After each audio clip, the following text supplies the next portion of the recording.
Pernahkah Anda merasa canggung saat seseorang tiba-tiba bertanya, "Berapa gaji kamu?" Di tengah obrolan santai, wajah Anda mungkin langsung merah, hati dag-dig-dog, pikiran bingung mau jawab apa. Tapi tunggu, apa yang sebenarnya terjadi di balik pertanyaan sederhana ini? Mengapa pertanyaan tentang gaji bisa membuat kita begitu tidak nyaman? Dan yang lebih menarik lagi, kenapa di beberapa budaya, pertanyaan ini dianggap sangat tabu, sementara di tempat lain justru hal yang biasa? Fase 1. Konflik besar. Mari kita mulai dengan sebuah realitas yang mungkin mengejutkan Anda. Berdasarkan survei Yayasan Riset Workplace Indonesia tahun 2024, 73% karyawan Indonesia merasa tidak nyaman ketika ditanya tentang gaji mereka. Tapi anehnya, 68% dari mereka sendiri pernah bertanya hal yang sama kepada orang lain. Kontradiksi, bukan? Seorang manajer HR berusia 30-an yang kami wawancara menjelaskan, "Saya sendiri nggak suka ditanya gaji, tapi kadang iseng nanya ke teman-teman, seperti ada rasa penasaran yang nggak bisa ditahan." Nah, ini yang menarik. Ternyata, pertanyaan tentang gaji ini bukan sekadar soal angka. Ada psikologi yang jauh lebih dalam. Ada status sosial, ada harga diri, ada ekspektasi keluarga, bahkan ada mimpi-mimpi yang tertinggal. Tapi sebelum kita menggali lebih dalam, ada satu fakta yang mungkin mengubah perspektif Anda tentang transparansi gaji. Fase 2. Journey and Discovery revelasi pertama. Tahukah Anda bahwa di Norwegia, semua data gaji penduduk bisa diakses publik secara online? Ya, siapapun bisa mencari berapa gaji tetangga mereka dengan mudah. Aneh? Tunggu sampai Anda tahu dampaknya. Berdasarkan penelitian University of Oslo, transparansi gaji total ini justru mengurangi kesenjangan upah sebesar 40% dalam 10 tahun terakhir.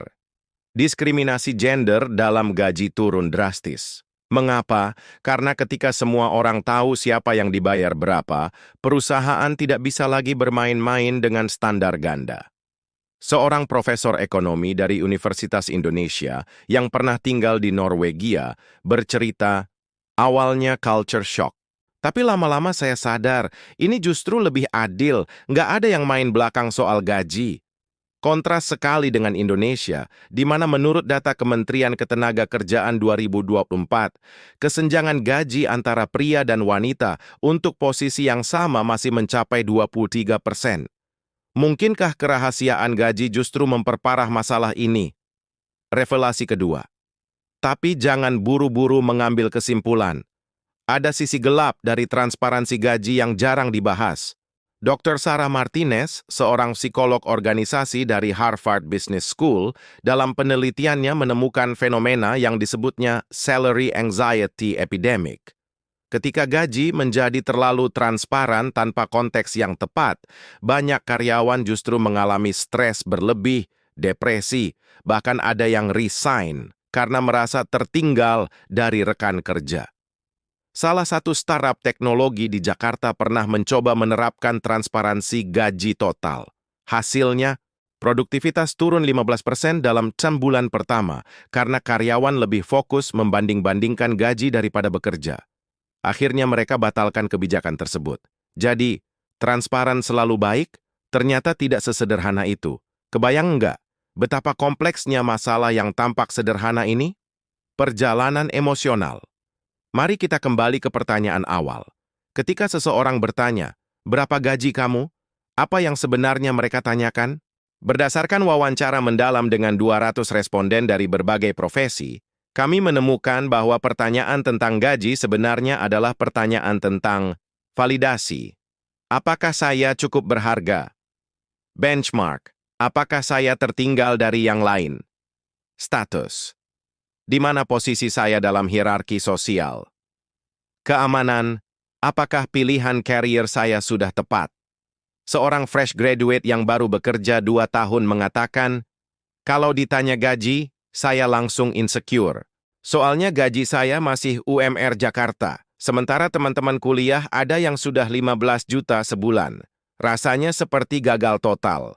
Tapi tunggu, ada perspektif lain yang mungkin mengubah cara pandang kita. Fase 3, Klimaks and Resolusi.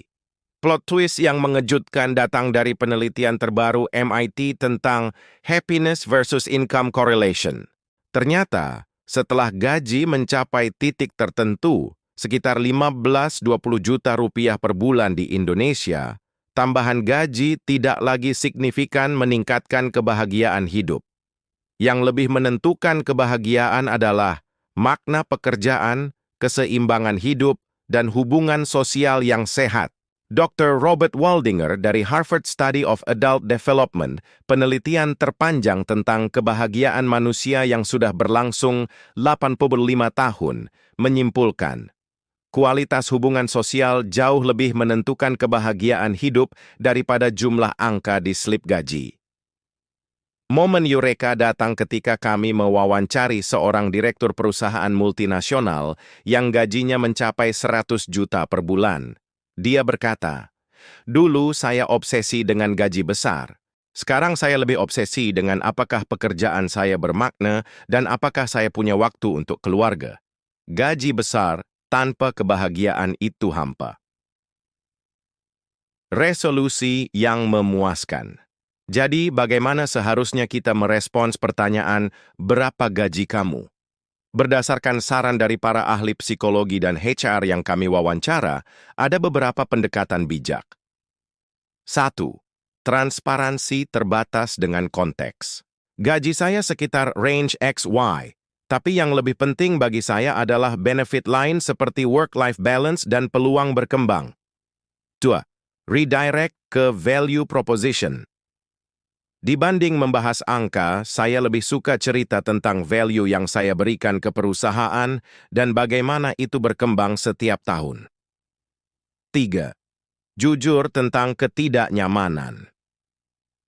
Sebenarnya saya nggak terlalu nyaman bahas detail gaji, tapi saya bisa sharing tentang industri ini secara umum kalau kamu penasaran. Yang paling penting, ingat bahwa pertanyaan tentang gaji sering kali mencerminkan insecurity si penanya, bukan sekadar rasa ingin tahu. Phase 4.